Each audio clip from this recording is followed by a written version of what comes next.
Bonjour à tous. On s'est tous déjà retrouvés dans cette situation. Comment on fait pour avancer quand on a l'impression que tout s'effondre? Aujourd'hui, on va décortiquer la réponse d'un entrepreneur fascinant, Alex Hormozy.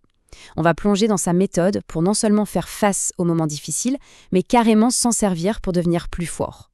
Et pour Hormozy, tout commence par cette idée.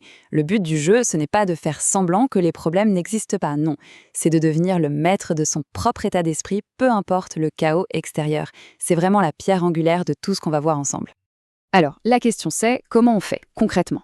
Hormozy ne nous laisse pas avec juste une belle citation. Il a décomposé tout ça en un plan d'action super clair, en 4 étapes. C'est un peu comme une boussole pour naviguer dans la tempête. Allons voir ça en détail. Allez, on attaque avec la première partie, recadrer sa réalité. Ça a l'air simple comme ça, mais c'est un truc qui peut littéralement tout changer. L'idée, c'est que la situation en elle-même, on ne peut pas toujours la changer. Par contre, l'angle sous lequel on la regarde, ça peut transformer complètement notre expérience.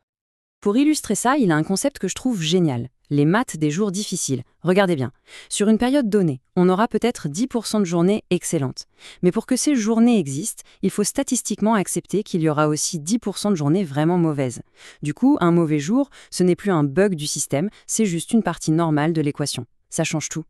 Et ça nous amène directement à cette citation de Viktor Frankl, qui est vraiment le cœur du réacteur de ce recadrage. Si on a une raison de se battre, un pourquoi qui est plus grand que nous, alors les difficultés, le comment, deviennent supportables. La douleur n'est plus juste de la souffrance, elle devient un sacrifice qui a un sens. Et Hormozy, il ne se contente pas de la théorie. Il a vécu ça dans sa chair. Il raconte une anecdote assez dingue, où il a dû trouver des millions en 72 heures. Au lieu de céder à la panique, il s'est posé cette question. Et si ce n'était pas la pire chose qui m'arrive, mais le chapitre le plus important de mon histoire, le moment qui définit le héros? Rien que de poser la question, ça change la perspective. Et ça, c'est du super concret, parce que même au milieu du chaos, on a toujours le pouvoir de se créer une bonne journée. Voilà la formule personnelle d'Hormozy. C'est simple, presque basique, mais la vraie magie, le détail qui change tout, c'est la dernière ligne, faire ces choses sans être pressé. C'est ça la différence entre une journée juste bonne et une journée qui nous ressource vraiment. Ok, on passe à la deuxième grande idée, redéfinir la douleur. Et là, on va changer complètement notre rapport à ce mot. Il ne s'agit plus de la subir comme une punition, mais de la voir comme un prix à payer. L'idée, elle est simple mais puissante. C'est comme au magasin. Si on veut quelque chose de grande valeur, on doit payer le prix fort. C'est pareil avec nos ambitions. Plus l'objectif est grand, plus le prix à payer en effort, en sacrifice, en douleur sera élevé. La douleur n'est donc plus un signal d'arrêt. C'est la preuve qu'on est en train de payer pour quelque chose qui en vaut la peine. Il a même écrit une petite parabole pour bien faire passer le message. En gros, on demande au créateur du courage. Et qu'est-ce qu'il nous donne? Des monstres affrontés. On demande de la sagesse, et qu'est-ce qu'on reçoit? Des échecs pour en tirer des leçons. Les qualités ne nous sont pas données, elles sont forgées dans le feu de l'épreuve.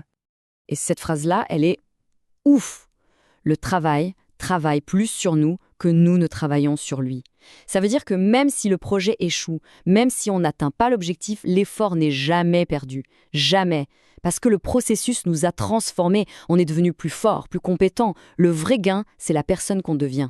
D'ailleurs, si ce genre d'analyse en profondeur intéresse, le mieux est de s'abonner pour ne pas manquer les suivantes. Ce qui nous amène logiquement à la troisième partie. Une fois qu'on a recadré sa réalité et qu'on a redéfini la douleur, il faut endurer ce que d'autres abandonnent. C'est là que se fait toute la différence. Mais pour endurer, il faut déjà savoir contre quoi on se bat. Et là, Hormozy fait une distinction super utile entre la tristesse et l'anxiété. La tristesse, c'est le sentiment d'être coincé dans une impasse, de n'avoir aucune option, ce qui mène au désespoir. L'anxiété, c'est tout l'inverse.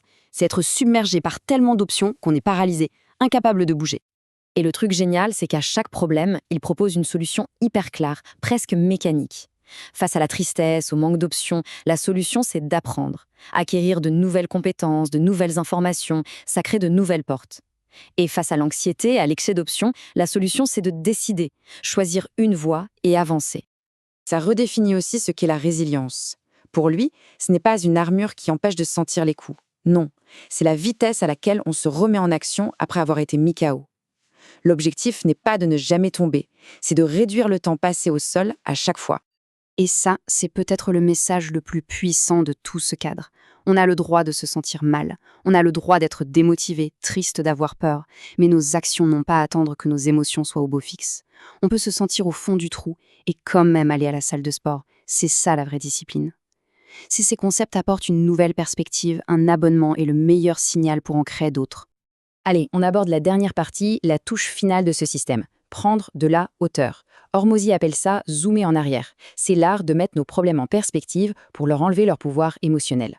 Le premier outil mental qu'il propose, c'est le cadre du vétéran. L'exercice est simple. On imagine que le problème qui nous angoisse aujourd'hui se produit 1000 fois.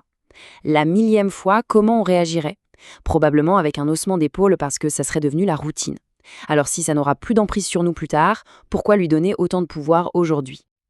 Le deuxième cadre, c'est le cadre cosmique. Et là, on change complètement d'échelle. On zoome, mais genre très très loin en arrière.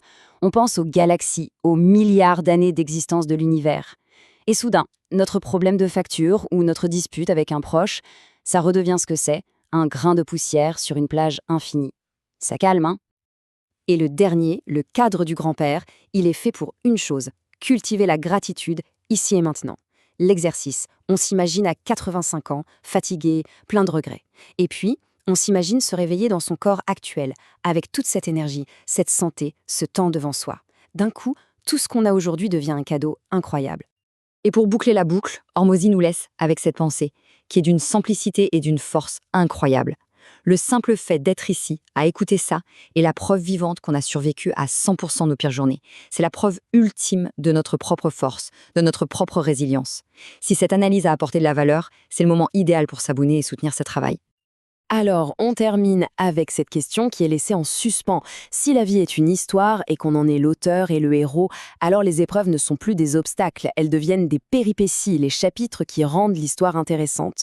La vraie question n'est plus est-ce qu'on va rencontrer des difficultés, mais plutôt comment choisir de raconter ce chapitre de l'histoire. Est-ce qu'on en fait une tragédie ou le début d'une légende?